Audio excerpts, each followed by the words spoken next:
वो आधा हिस्सा जिसके बगैर सच पूरा नहीं होता, वो है अर्ध सत्य। नमस्कार, मैं राणा यशवंत इंडिया न्यूज पर आपका स्वागत करता हूं और आप देख रहे हैं अर्ध सत्य। आज 3 बातों से होकर चलेंगे। पहला है कोलकाता के आरजीकर मेडिकल कॉलेज में ट्रेनी डॉक्टर के बलात्कार और हत्या को लेकर आई फॉरेंसिक रिपोर्ट। इंडिया न्यूज उस भयानक और विभत्स अपराध के बारे में शुरुआत से जो कहता रहा है और जो सवाल उठाता रहा है, अब वे सब सच होते दिख रहे हैं। दूसरी बात बीपीएससी के खिलाफ प्रदर्शन कर रहे छात्रों की, जो कड़कड़ाती ठंड में भी बाहर ओढ़ना बिछौना डाले अपनी मांग पर अड़े हैं।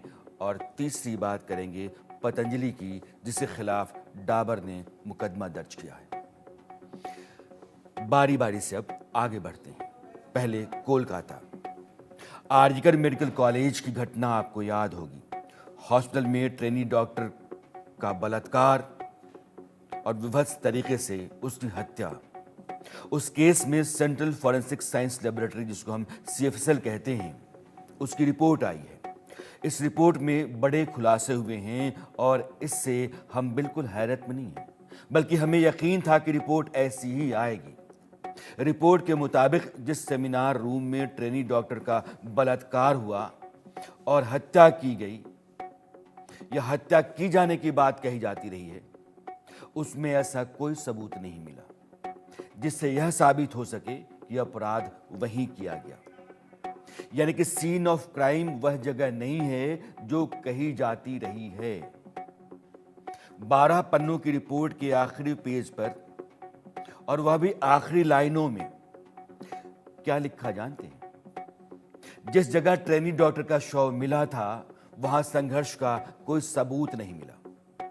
जिस गद्दे पर शव था उस पर भी किसी तरह की हाथापाई के निशान नहीं मिले। गद्दे पर सिर और पेट के नीचे ही खून के निशान मिले। इससे साफ होता है कि शव कहीं और से लाया गया था, और यही बात हम पहले दिन से कह रहे हैं। कई सवाल हमने लगातार खड़ा किए और कई संदेह, और उन संदेहों सवालों के बीच में एक जो सबसे बड़ा संगीन सवाल था वो यही था कि हत्या कोई एक आदमी नहीं कर सकता है। इस तरीके से नृशंस हत्या, विभत्स बलात्कार एक इंसान के बूते के बाहर की बात है, और वह भी वह आदमी जो इकहरे बदन का है, दुबला पतला है, और जो ट्रेनी डॉक्टर है उस ठीक ठाक है। यह जो फॉरेंसिक रिपोर्ट है, इसका मतलब ये होता है कि 8 और 9 अगस्त की दरमियानी रात ट्रेनी डॉक्टर का रेप और मर्डर सेमिनार हॉल में नहीं बल्कि कहीं और हुआ था। जांच सीबीआई कर रही है और मुख्य आरोपी संजय रॉय पुलिस की हिरासत में है। सीबीआई 7 अक्टूबर को स्पेशल कोर्ट में चार्जशीट दाखिल कर चुकी है।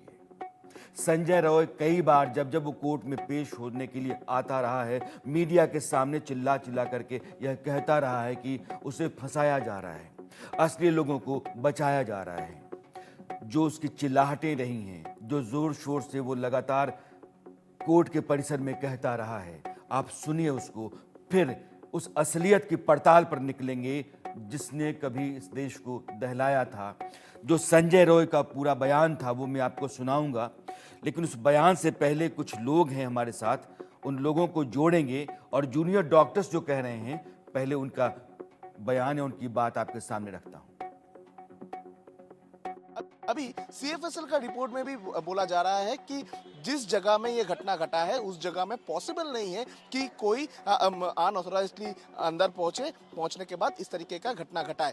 इस बारे में बात करेंगे। West Bengal junior doctors front का मेंबर्स हम लोगों के साथ है, डॉक्टर अकीब हम लोगों के साथ है। डॉक्टर अकीब, आप लोग जैसे पहले दिन से कह रहे थे कि ये जगह में ये इस तरीके का क्राइम नहीं हो सकता है, इसको सजाया गया है, इसको स्टेज किया गया है। अभी सीएफएसएल की तरफ से भी कहा जा रहा है कि जो रिपोर्ट है उस रिपोर्ट के मुताबिक ये जगह यानी seminar hall place of occurrence नहीं हो सकता है। क्या बोलेंगे?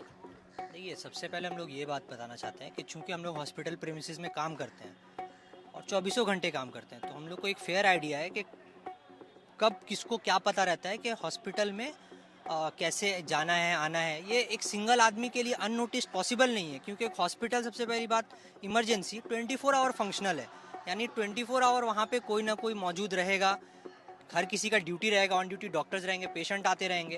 तो कैसे पॉसिबल है कि एक आदमी अननोटिस्ड चला गया और फिर वापस आ गया और फिर उसको किसी ने देखा नहीं और उसके बाद क्या कहते हैं, मतलब उसको किसी ने हेल्प नहीं किया। ये पॉसिबिलिटी एकदम ना के बराबर है और ये हम लोग पहले दिन से ही कह रहे हैं। यह मामला बहुत बड़ा है और इसने हिंदुस्तान के हर घर को दहला दिया था। जितने भी माँ बाप थे कई महीनों तक उस बात से परेशान थे कि एक लड़की जो मेडिकल कॉलेज के कैंपस में है, अगर उसके साथ इस तरीके से अपराध हो सकता है, उसके साथ विवश बलात्कार हो सकता है, जघन्य अपराध उसके साथ हो सकता है, तो फिर कहीं भी कोई लड़की या महिला सलामत नहीं है। और इस मामले का जो मुख्य आरोपी बनाया गया संजय रॉय, उस संजय रॉय ने बार बार ये कहा कि मैं नहीं हूं। जो संदीप घोष उस कॉलेज का प्रिंसिपल था, उसको अगले ही दिन एक दूसरे मेडिकल कॉलेज का प्रिंसिपल बना दिया जाता है। जब हो हल्ला हंगामा खड़ा होता है तो फिर उसको अपने पद से हटाया जाता है। कॉलेज कैंपस के भीतर बहुत सारे घपले, घोटाले, धांधलियां चल रही होती हैं। उनकी जानकारी उस ट्रेनिंग डॉक्टर को होती है, उसकी शिकायत करने के लिए लगातार परेशान है। अंदेशा इस बात का भी था कि उसको चूंकि सारे को कर्म पता थे, इसलिए उनको कर्मों पर पर्दा डालने की खातिर उसकी हत्या करा दी गई होगी। लेकिन मामला बहुत बड़ा रहा है और इंडिया न्यूज़ लगातार इस खबर पर बना रहा है। इसलिए हमने अभी अपने 4 मेहमानों को जोड़ा है ताकि सच को हम छानबीन करके आपके सामने लाएं कि असलियत क्या रही है। अख्तर अली साहब हैं, आप पूर्व उपाधीक्षक हैं उसी आरजीकर मेडिकल कॉलेज के, और कई मुकदमे आपकी तरफ से दर्ज हैं कॉलेज के भीतर और कॉलेज के फॉर्मर प्रिंसिपल के खिलाफ भी। डॉक्टर अमरनाथ मिश्रा हैं, आप फॉरेंसिक एक्सपर्ट हैं। डॉक्टर PSV राव हैं, आप हेल्थ केयर एक्सपर्ट हैं। और डॉक्टर असीम मैती हैं, आप आरजीकर हॉस्पिटल के डॉक्टर हैं। आप चारों मेहमानों का बहुत बहुत स्वागत है। अख्तर अली साहब, यह जो फॉरेंसिक रिपोर्ट है ये चीख चीख कर कहती है कि हत्या बलात्कार कहीं और हुआ, हत्या बलात्कार में कुछ और लोग भी शामिल रहे होंगे। अगर संजय रॉय है तो बॉडी को ला करके सेमिनार हॉल में रख दिया गया। साजिश गहरी है, बड़ी है और इसके पीछे कुछ और लोग हैं। देखिए, ये CFSL रिपोर्ट जो आई है ये एक बहुत बड़ा रहस्य से पर्दा उठा रहा है कि ये एक नया मोड़ आ गया है इसमें, क्योंकि क्राइम सीन या प्लेस ऑफ अकरेंस जो है वहां पे कुछ कोई भी निशान मिला नहीं। तो इसका मतलब ये है कि ये रेप और मर्डर कहीं और हुआ। अगर कहीं और है तो उसी बिल्डिंग में, क्योंकि बाहर से तो लाके आप बॉडी नहीं रख सकते, और मोस्ट लाइकली हो सकता है कि लिफ्ट से कनेक्टेड हो, इस सेमिनार रूम का जो लिफ्ट हो। तो इस तरह का ऐसा कहा गया है। मैं मीडिया के सूत्र से ही आपको बता रहा हूँ, टाइम टू टाइम मीडिया ने जो अपडेट किया है कि एक 7th फ्लोर में OT के अंदर में एक आर्थ्रोस्कोपी रूम है, ऑर्थोपेडिक डिपार्टमेंट में। ऑर्थोपेडिक जो डॉक्टर संदीप घोष के अंडर में था, और वो OT 24 घंटा फंक्शन नहीं करती है क्योंकि वो कोल्ड OT है। और उसी बिल्डिंग में एक CBOT, emergency OT, trauma care building में है। तो ये हो सकता है, देखिए ये तो इन्वेस्टिगेटिंग एजेंसी इन्वेस्टिगेशन कर रही है, लेकिन मोस्ट पॉसिबिलिटीज इसलिए है क्योंकि वो कोल्ड OT है, रात को वहाँ कोई जाता नहीं है, 24 घंटा वो OT खुली नहीं रहती है। शाम 7 बजे 8 बजे के बाद वो OT खत्म होने के बाद बंद हो जाती है। उसमें एक आइसोलेट रूम था, वहाँ वो रूम अभी भी सील है। अख्तर अली साहब, मेरा एक छोटा सवाल है। चूंकि आप वहाँ काम करते रहे, सेमिनार हॉल 3rd फ्लोर पे है और जो आरोपी है संजय रॉय, उसकी पहचान सेमिनार हॉल में आते जाते जो CCTV फुटेज था उसके जरिए की गई। लेकिन अगर वहाँ किसी लड़की का रेप होता है, मर्डर होता है, तो क्या आसपास किसी को आवाज़ नहीं जाएगी? इस तरह का कंस्ट्रक्शन है क्या वहाँ? आवाज जाएगी, क्योंकि वहाँ पे बगल में ही नर्सिंग स्टेशन है, और वहाँ पे जो सेमिनार रूम है उससे थोड़ा सा आप आएंगे तो एक स्लिप रूम है, जो स्लिप प्रोसीडियर, ये स्लिप लैब है। उसके बाद MDR मतलब multi drug resistance TB ward.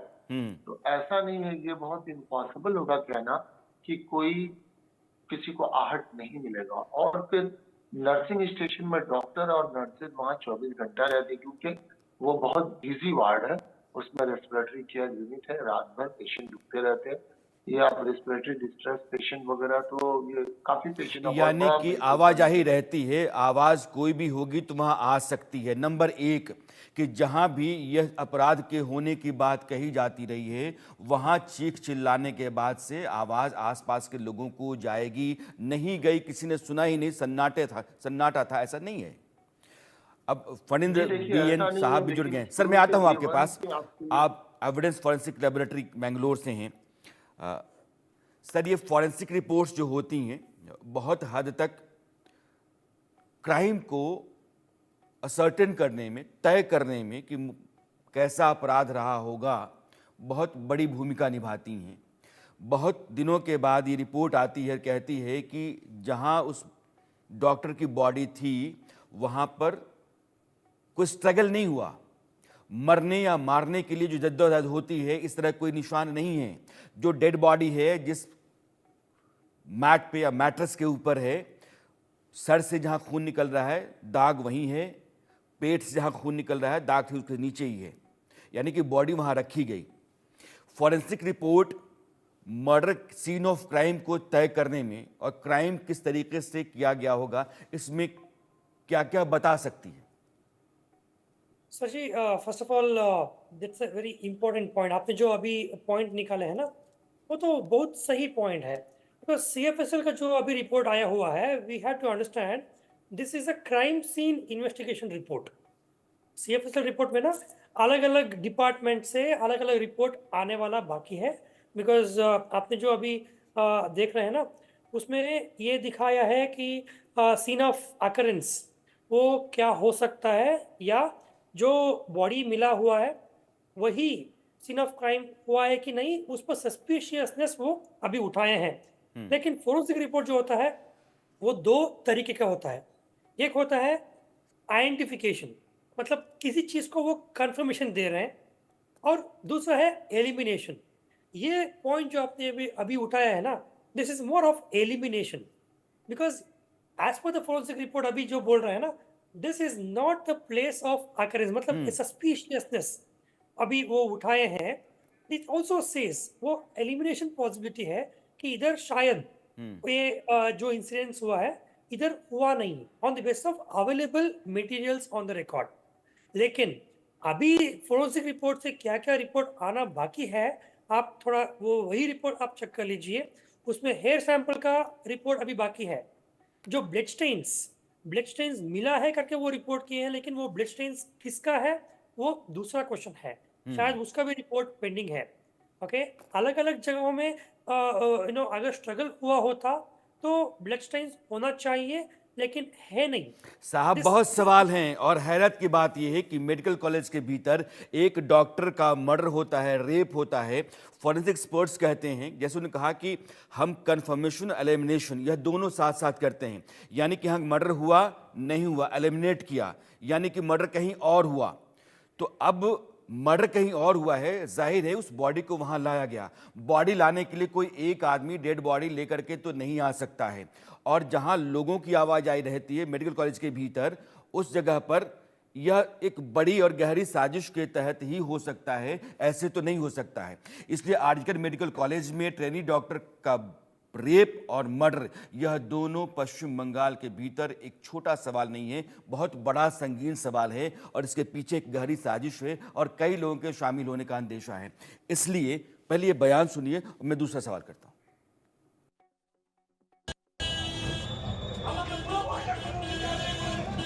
বাঁচানোর জন্য আমাকে ফাঁসিয়েছে। আমি জজ সাহেবকে বলছি যে স্যার আমি কিছু করিনি, আমাকে ওপর থেকে নিচে নামিয়ে দিল। এটা কি কোনো ন্যায়? এটা ভারত সংবিধানের ন্যায়? কে করেছে? কে করেছে সঞ্জয়?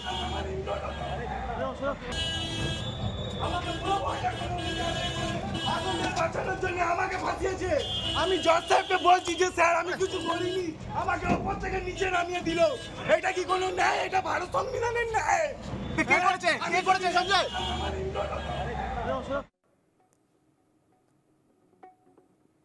ये संजय रॉय है जिसको गिरफ्तार किया गया है, जांच सीबीआई कर रही है, और ये कहता है कि मुझे फंसाया गया।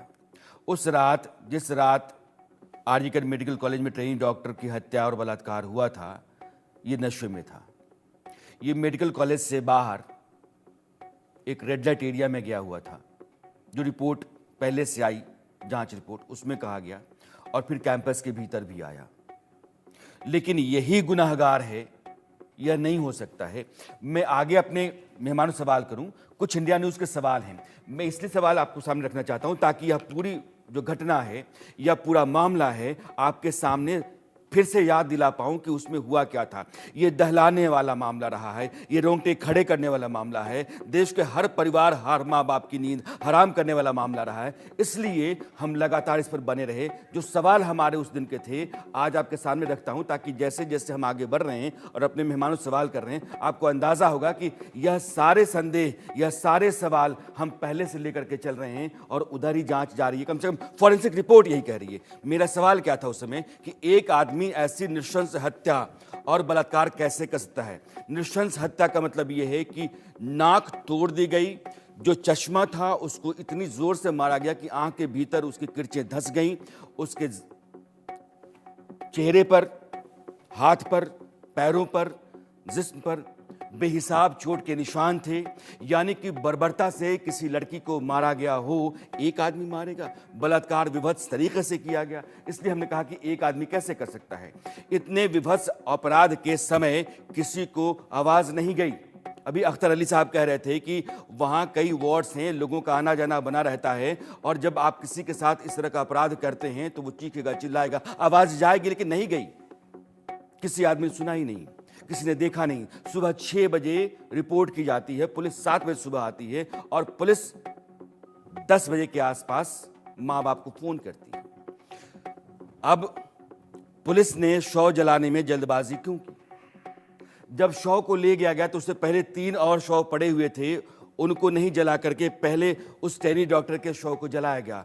पुलिस ने इसमें इतनी जल्दी क्यों है कि बाकी 3 शव से पहले आप इसको जला दीजिए, निपटा दीजिए। पुलिस ने नियम के उलट पोस्टमार्टम के बाद एफआईआर क्यों दर्ज की? पहले क्या होता है? पोस्टमार्टम होता है और एफआईआर रात में होती है। पोस्टमार्टम 8 बजे रात में होती है, 11:15 बजे आप एफआईआर दर्ज करते हैं। सब कुछ उल्टा पुल्टा है। माँ बाप दोपहर 12 बजे आ जाते हैं, आप 3 बजे उनकी बेटी का शव उनको दिखाते हैं, चेहरा दिखाते हैं। वो सबसे बड़े अधिकारी हैं। और जो माँ बाप दौड़ा भागा घंटे भर के भीतर 100 किलोमीटर का फासला लांघ करके आ गया, वो कैसे छटपटा रहा था, वो लाचार खड़ा था और पुलिस ने उन लोगों को रोके रखा था कि तुम्हारी बेटी की लाश, बॉडी बाद में दिखाएंगे। पुलिस ने, अगला सवाल था हमारा कि प्रिंसिपल संदीप घोष को अगले ही दिन नए कॉलेज का दायित्व कैसे दिया गया। ये सवाल हमारे पुराने हैं, हम आपके सामने फिर से इसलिए रख रहे हैं ताकि आपको पूरी घटना ठीक तरीके से याद हो जाए। वो प्रिंसिपल संदीप घोष, जब यह कांड हो जाता है तो यहां से हटा करके अगले दिन एक दूसरे मेडिकल कॉलेज भेज दिया जाता है और वहां भी उसको प्रिंसिपल बना दिया जाता है। इतना रसूखदार है, उसके इतने सुरखाब के पर लगे हुए हैं कि इतनी बड़ी घटना हो जाती है, दुर्घटना हो जाती है, हादसा हो जाता है, अपराध हो जाता है, इसके बाद भी उसको उसका दायित्व दिया जाए नया कॉलेज, बेहतर कॉलेज। ट्रेनी डॉक्टर को अस्पताल में धांधली के बारे में जानकारी थी, इसलिए हत्या हुई। वहां ठेकों में धांधली, दवा की सप्लाई में धांधली, कई दूसरे तरह की धांधलियां, गोरख धंधे, जालसाजियां, फरेब, अपराध, और उसकी जानकारी उसको थी। वो कुछ लिख रही थी और अंदेशा था कि इसके पास जो जानकारी है, अगर पोल पट्टी खुल गई, वो जानकारी पब्लिक प्लेटफॉर्म पे आ गई तो बहुत सारे लोग बेनकाब हो जाएंगे। इसलिए हम कह रहे हैं कि सिर्फ एक आदमी के करतूत या अपराध नहीं है, इस अपराध में कई लोग शामिल हैं और वो तमाम लोग हो सकते हैं जो सफेद पोश हैं, जिनके पास बड़ी बड़ी जिम्मेदारियां रही हैं मेडिकल कॉलेज के भीतर या बाहर भी।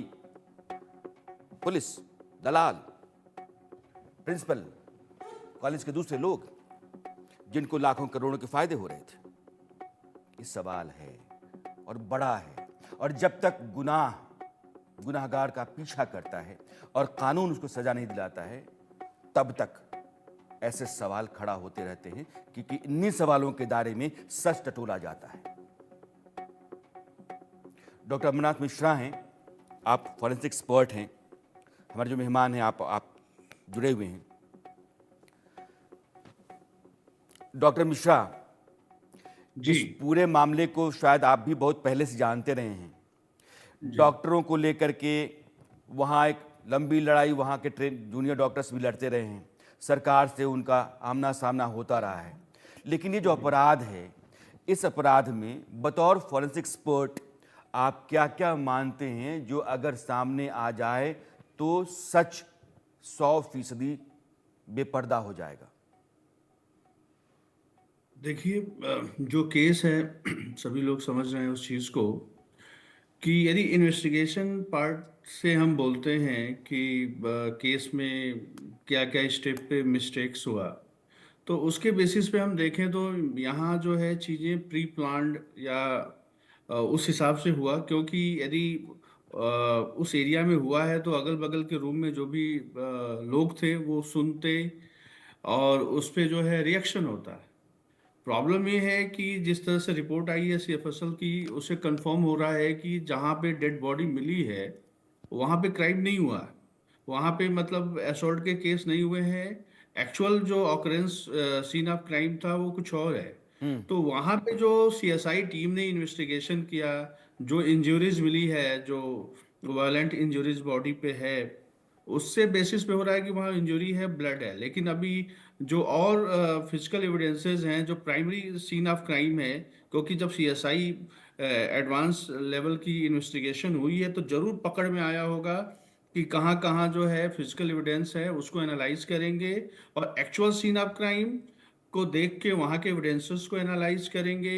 यदि सेक्सुअल असॉल्ट हुआ है तो उसका जो डीएनए प्रोफाइलिंग रिपोर्ट आएगा उसके बेसिस पे हम कुछ बोल पाएंगे। तो जो स्टेप बाय स्टेप जो सभी एविडेंसेस है उसकी एनालिसिस के जी, बेसिस अख्तर अली पे साहब, एक रिपोर्ट आई थी, मतलब मैं अपनी याददाश्त के आधार पे बता रहा हूं, क्योंकि मैंने उसको कंफर्म नहीं किया है, कि जो सीमेन था वो सीमेन मैच कर गया था संजय रॉय से, इसलिए माना गया कि अपराधी गुनहगार यही है। या फिर ब्लूटूथ उसका उस बॉडी के पास से मिला था जो ट्रेनिंग डॉक्टर थी, और ब्लूटूथ उसके मोबाइल से मैच कर गया था। ये क्या कहीं से आपको लगता है कि सिर्फ एक आदमी का अपराध है और संजय रॉय जो है उसी ने गुनाह किया है? देखिए, ये तो सभी लोग कह सकते हैं, मगर यहाँ पे जो मेन चीज है कि डे 1 से हॉस्पिटल अथॉरिटी ने इसको गुमराह किया और इन्वेस्टिगेशन में आज जो इतना वक्त लगा और इन्वेस्टिगेशन मुकम्मल सही तरीके से नहीं हो पाई, इसके लिए जो मेन मास्टरमाइंड आदमी है उसको तो बेल दे दिया। हाँ, ये भी एक ताज्जुब की ये हम लोगों का क्या सिस्टम है। अब देखिए, मैं तो कोर्ट के अगेंस्ट कुछ नहीं बोल सकता हूँ, ऑनरेबल कोर्ट के अगेंस्ट में, मगर क्या है कि ये केस बहुत मतलब सेंसिटिव केस है और अभी तक पूरी तरीके से सुलझा नहीं। इस केस में बेल देना उन दो लोगों को जो एविडेंस डिस्ट्रक्शन के जिम्मेदार है, तो उन लोगों ने डे 1 से इस पूरे केस को इन्वेस्टिगेशन सही तरीके से नहीं हो पाया, इसलिए क्राइम सीन के लोगों को बुलाना, फिंगरप्रिंट एक्सपर्ट का नाम देना, वहां पे वैंडलिज्म करना, वहां पे मॉडिफिकेशन कराना, ये सारी बातें बिल्कुल पर्दा उठा देती है कि इसमें एक बहुत बड़ी साजिश कॉन्स्पिरेसी है। लेकिन ये बहुत ही माने दुख की बात है कि अब तक इसको पूरी तरीके से सॉल्व नहीं किया गया।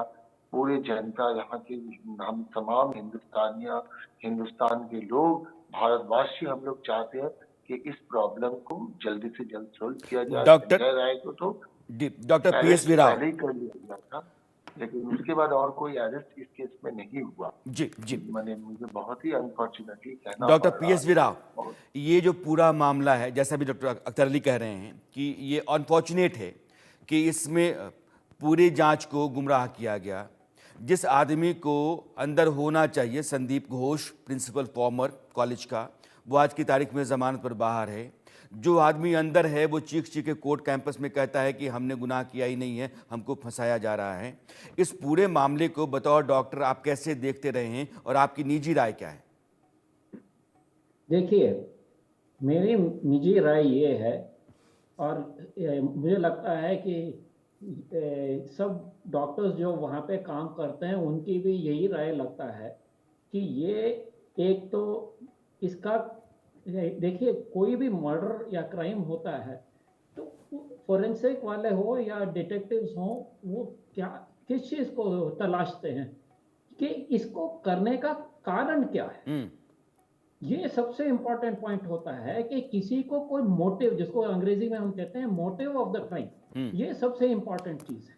अच्छा, अब ये अब जिसको पकड़ रखा है इन्होंने, उसको क्या मोटिव था कि इतना तोड़फोड़, उसको इतना इंजुरीज पहुंचाए और ये करे, ये मोटिव समझ में आता नहीं है।